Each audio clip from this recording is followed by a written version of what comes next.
welcome to Global Healthcare and Education Foundation's special program where we will be interviewing various doctors and dietitians on the topic Nutrition Month. On this occasion of Nutrition Month, Global Healthcare and Education Foundation has decided to create awareness amongst audience on the topic nutrition. So our today's guest speaker is dietitian Tejas Limaye ma'am. Welcome to our podcast, ma'am. Ma'am, I would request you to tell something about yourself to our audience. Namaste, I am Dr. Tejas. I have done my MSc from Pune University in Health Sciences Nutrition, and then I have done my PhD from Pune University in Diabetes Prevention. So nutrition was my specialty, and I studied more about nutrition for people with diabetes. So that's my core area where I work. I work with KM Hospital Pune in diabetes unit. So I speak to many people with diabetes, type 2 as well as type 1 diabetes. And I have my own setup where I counsel patients from various backgrounds. So that's all. Hello, ma'am. Ma'am, I have one question as you're even working with gyms. So these days, what is the problem? Like parents are forcing their kids to go to gym. And now toddler gym is a new concept which is even working in India and it's quite famous. तर ma'am तुम्हाला काय वाटतं is it necessary की एवढ्या छोट्या मुलांना gym मध्ये पाठवणं और only doing working for 2 hours or doing exercise or just going on the playground will help? थोड्या छोट्या मुलांनी खरं तर जिम मध्ये जायची गरज नाही because gym workout is always monotonous so you go there and you perform specific type of activities specific sets of those activities so I think जर का लहान मुलांनी थोडंसं मोकळं खेळलं मैदानावरती खेळलं किंवा त्यांच्या आवडीचा खेळ एकच खेळ तो खूप वेगवेगळ्या प्रकारे खेळू शकतात सो त्यांना थोडंसं बौद्धिक चालना पण मिळते खेळातनं ती जिममध्ये फारशी मिळत नाही आणि जिममध्ये गेलं की काय होतं एकतर इंडोर आहे ती ॲक्टिव्हिटी सो मोकळी हवा मिळत नाही छान आणि दुसरी गोष्ट थोडंसं ज्यांची ग्रोथ अजून होतीये उंची वाढतीये अशांसाठी खूप जिमला जाणं रिकमेंड करत नाही आपण एकदा ग्रोथ पूर्ण झाली ॲडल्टहूडमध्ये ते गेले की मग it's always there choice whether they want to go to gym or not पण टॉडलर्सला स्पेसिफिकली मी सांगेन की don't be in hurry to join a gym play outdoors play your favourite game sports and that will be good activity or exercise ma'am आता extra supplements. Otherwise, it's always better to plan a good diet where diet can provide you everything because dietary proteins are better compared to supplements because त्याच्यामध्ये काही chemicals नाही आहेत preservatives नाही आहेत synthetic काही त्याच्यामध्ये गोष्टी नाही आहेत आणि प्रोटीन्स बरोबर त्याच्यामध्ये बाकी पण खूप सारे न्यूट्रिएंट्स मिळतात आपल्याला सो फॉर एक्झाम्पल तू अंड पकड किंवा दूध पकड दुधामधनं अंड्यातनं तुला प्रोटीन्स तर मिळतातच but you get calcium from the तुम्हाला B12 मिळतं तुम्हाला package of different nutrients rather than taking supplements dissecting food की याच्यातले प्रोटीन्स वेगळे काढा यातलं व्हिटॅमिन सी वेगळं काढा आणि त्याचे सगळ्याचे सप्लिमेंट्स घ्या त्याच्यापेक्षा whole food is always better ma'am आता असा प्रॉब्लेम असतो की तुम्ही ऍज इट इज तुम्ही डायबिटीज साठी पण काम करताय तर लोक म्हणतात की तुम्ही राईस कम्प्लिटली एलिमिनेट करा rice will help you to cure diabetes हे एक असतं आणि परत जे असे जिमला वगैरे असतात ज्यांना जे ऑलरेडी ओबेसिटीच्या क्लासेसमध्ये आहेत आणि ते फॉर डेस्परेट आहे वेट लूज करायला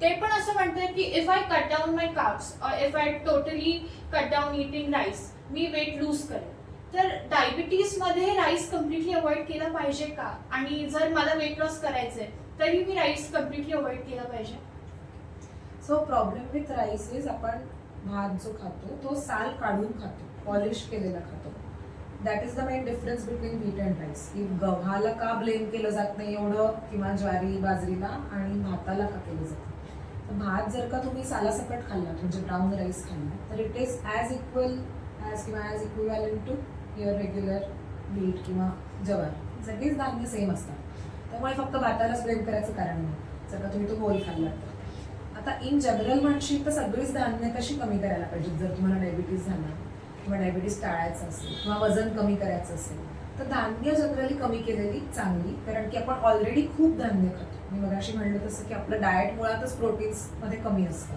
किंवा फायबर्स कमी असतात किंवा व्हिटॅमिन्स फायबर रिच फूड्स कमी असतात आपल्या डाएटमध्ये आणि कार्ब्स आपण खूप खातो इन जनरलच सो वजन कमी करायचं म्हणजे काहीतरी डाएटमधलं कमी करायचं मग कमी काय करायचं तर जे आपण जास्ती खातोय ते कमी करायचं तुम्ही ऑलरेडी प्रोटीन्स कमी खाताय तर ते कमी करून उपयोग नाही जास्ती खातोय धान्य कमी केल्याने वजन कमी होणार आहे किंवा शुगर कमी होणार आहे, कारण धान्यांचा ग्लायसेमिक इंडेक्स पण जास्त आहे, लगेचच त्याची शुगर बनते. तर धान्य कमी करणं he is a good policy. पण राईसलाच सारखं ब्लेम करणं बरोबर नाही. जर का तुम्ही होल राईस खाणार असाल, सालासकट खाणार असाल, तर ते राईस बिचारा गव्हासारखाच आहे, त्यात काही फार फरक नाही. मॅम आता आजकाल जर आपण बघितलं तर स्कूल गोईंग किड्समध्ये डायबिटीसची रिस्क वाढतीये.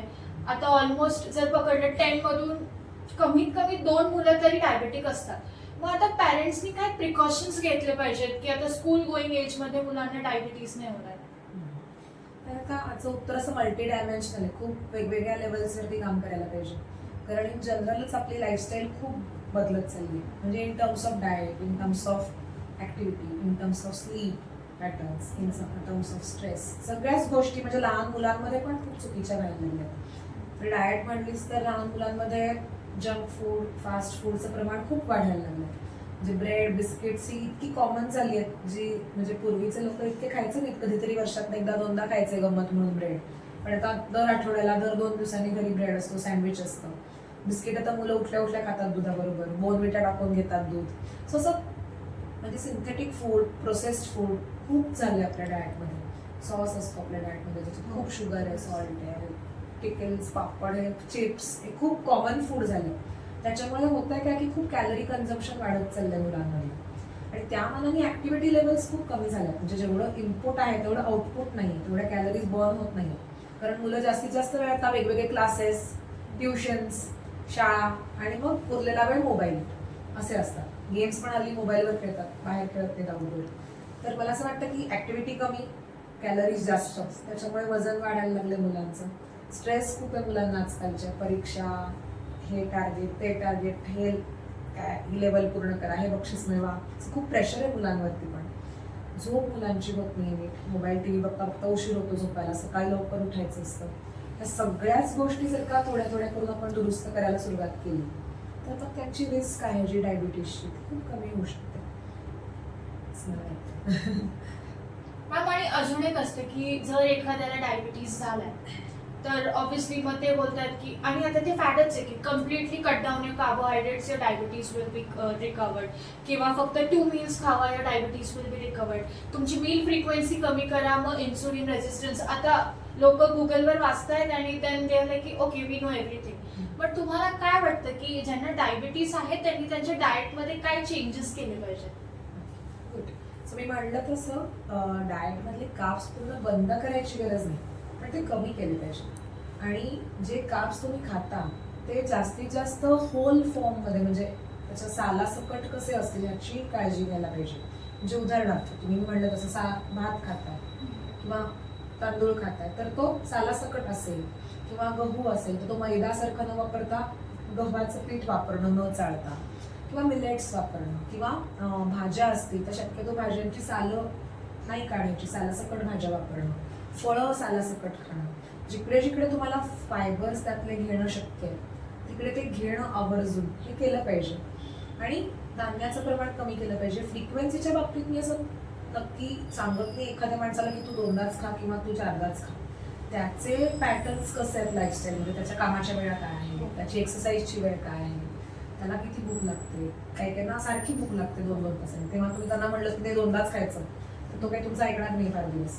त्यामुळे डाएट असं प्लॅन केलं पाहिजे आपण की सगळ्या गोष्टी विचारात घेतल्या पाहिजेत आणि ते लॉंग टर्मसाठी प्लॅन झालं पाहिजे डाएट.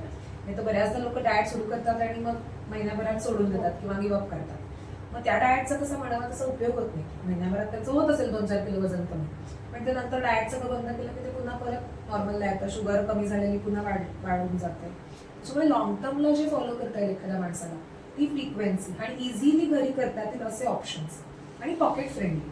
आता हल्ली खूप काय काय ऑलिव्ह ऑइल घ्या आणि काय काय अቮकाडो खा आणि असं काय खूप म्हणजे एक्झॉटिक फूड्स खूप आपल्याकडे यायला लागले आणि याला सगळ्याला कारण सगळे ॲडव्हर्टाइजमेंट्स आणि मीडिया आहे. तर असं काही त्याला बाहेरचेच फूड्स खाल्ले तर आपली शुगर चांगली राहते असं काही नाही. म्हणजे परदेशातले, भारतामध्ये पण असे खूप ऑप्शन्स आहेत की ज्यांनी तुमची शुगर चांगली राहू शकते, वजन कमी होऊ शकतं. I think best idea is to consult a good nutritionist. म्हणजे rather than listening to Google गुरु किंवा व्हॉट्सअप युनिव्हर्सिटीमध्ये जाऊन अभ्यास करण्यापेक्षा जरा चांगल्या लोकांशी बोलणं त्यातल्या क्वालिफाईड लोकांशी बोलणं, त्यांचा सल्ला घेणं हे व्हायला पाहिजे. कारण प्रत्येक माणूस वेगळा आहे. म्हणजे असं हे डाएट सगळ्यांनीच इथे बसलेला फॉलो करा असं म्हणणं चुकीचं आहे. तर diet has to be personalised and for that a good nutritionist can help you. अजून एक क्वेश्चन आहे मला. आता हे मेनोपॉझल एज असतो, तर आता ह्याच्यामध्ये बरेचसे चेंजेस असतात फिमेलच्या बॉडीमध्ये. मग ह्या चेंजेसमध्ये त्यांनी त्यांचं फिटनेस कसं सांभाळावं आणि त्यांचं डाएट कसं असावं ह्याचं तुम्ही काही सांगू शकता का? आता मेनोपॉज नंतर होतं असं की आपल्या शरीरातले हॉर्मोन्स जे असतात ते रेग्युलेट करण्यासाठी आपलं मेन्स्ट्रुअल सायकल लागतात आपल्याला. हे हॉर्मोन्सच्या लेवल हळूहळू कमी होतात आणि त्याच्यामुळे मेन्स्ट्रुअल सायकल कमी होते, म्हणजे बंद होते. तर आपण मेनोपॉज म्हणतो, राईट. तर ह्याच्यामुळे काय होतं की एकतर हे हार्मोनल फ्लक्च्युएशन जे होत असतात या काळामध्ये, त्यामुळे मानसिक स्थिती पण स्त्रियांची त्या काळात थोडीशी नाजूक झाली असते की लगेच चिडणं किंवा एकदम उदास होऊन बसणं, डिप्रेशनमध्ये जाणं, असं हे कॉमन आहे फार त्या फेजमध्ये. तर त्याचा परिणाम डाएटवरती खूप होतो. मग स्ट्रेसमध्ये खूप खाल्लं जातं कधी, किंवा स्ट्रेसमध्ये काही खाल्लं नाही खूप दिवस किंवा खूप वेळ, असंही होऊ शकतं. तर मला असं वाटतं दोन्ही एक्स्ट्रीमिटीज टाळायला पाहिजे. Don't link your emotions with the food, हे पहिले लक्षात ठेवायला पाहिजे. दुसरी गोष्ट, इस्ट्रोजन जे हार्मोन आहे आपल्या बॉडीतलं ते हळूहळू कमी होतं. तर त्याचं जे प्रोटेक्टिव्ह इफेक्ट्स असतात बॉडीवरचे ते पण कमी होतात ऑब्व्हियसली. त्याचे प्रोटेक्टिव्ह इफेक्ट्स काय असतात इस्ट्रोजनचे? तर एक तर तुमची हाडं चांगली राहतात इस्ट्रोजनमुळे. पण आता इस्ट्रोजन कमी व्हायला लागलंय तर याचा अर्थ आता हाडांचं आरोग्य धोक्यात आलंय किंवा कमी होणार आहे. मग त्यावेळेला तुम्हाला डाएट तुमचं इम्प्रूव्ह करायला पाहिजे डेफिनेटली, की चांगलं कॅल्शियम डाएट बनणं घ्या. गोळ्या घेण्यापेक्षा again dietary calcium is always good. Vitamin D चांगलं घ्या, व्यायाम चांगला करा. इस्ट्रोजन कमी होत आहे तर वजन वाढण्याची शक्यता आहे, कारण BMR तुमचं कमी होणार आहे, तर वजन वाढणार आहे. एक्सरसाइज करायला सुरुवात करावी. जर करत नसाल मेनोपॉजच्या आधी तर मेनोपॉज नंतर तरी करा, की जेणेकरून वजन वाढणार नाही, मसल मास चांगलं रिपेअर होईल, हाडं चांगली राहतील. अशा पद्धतीने डाएट मॉडिफाय करायला पाहिजे. आणि मी असं म्हणते की menopause is a good opportunity to revisit your lifestyle. आणि असं म्हणजे काय पॅटर्न्स आहेत एकदा त्या निमित्ताने तरी तुम्ही एकदा बघा की बरोबर चाललंय का डाएट, बरोबर चाललंय का एक्सरसाइज तुमचे, किंवा झोप माझी होती का पूर्ण, किंवा काही स्ट्रेस मला अजून ॲडिशनल मला काही कमी करता येईल का, काही मेडिटेशन करता येईल, किंवा त्या एजला असं जरा बरं वाटतं. म्हणजे मेडिटेशन वगैरे तू यंग एजमध्ये म्हणशील तर काय होत नाही का. पण मेनोपॉज असं वय आहे की तिकडे आपण थोडंसं इंट्रोस्पेक्ट करू शकतो, थोडंसं शांत व्हायचे प्रयत्न करू शकतो. आणि मग हे फ्लक्च्युएशन जे आहेत हार्मोनचे ते तुमच्या शरीरावर फार परिणाम करणार नाही, त्याची काळजी घेऊ शकतो. थँक्यू मॅम, तुम्ही जी इन्फॉर्मेशन आमच्यासोबत शेअर केली it's really very very valuable. तुमच्यामुळे बऱ्याच लोकांना कळणार आहे की जिमला जाणं म्हणजे फक्त एक्स्ट्रा प्रोटीन खाणं, सप्लिमेंटेशन घेणं नाही आहे. बॅलन्स डाएट असणं किती महत्त्वाचं आहे. आणि जर तुम्ही डायबिटीजपासून सफर करताय तर डूज आणि डोंट्स असे काही नाही आहेत. मॅमनी सांगितले ते तुम्ही फॉलो केलं पाहिजे. मॅम, माझा एक लास्ट क्वेश्चन आहे की आता न्यूट्रिशन मंथ आहे, तर तुम्ही आमच्या ऑडियन्सला काय मेसेज देऊ शकता?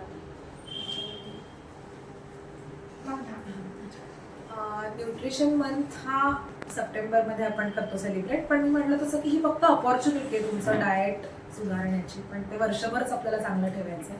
सो न्यूट्रिशन मंथसाठी मी सांगेन की जेवढं तुम्हाला नॅचरल फूड खाता येईल तेवढं खा.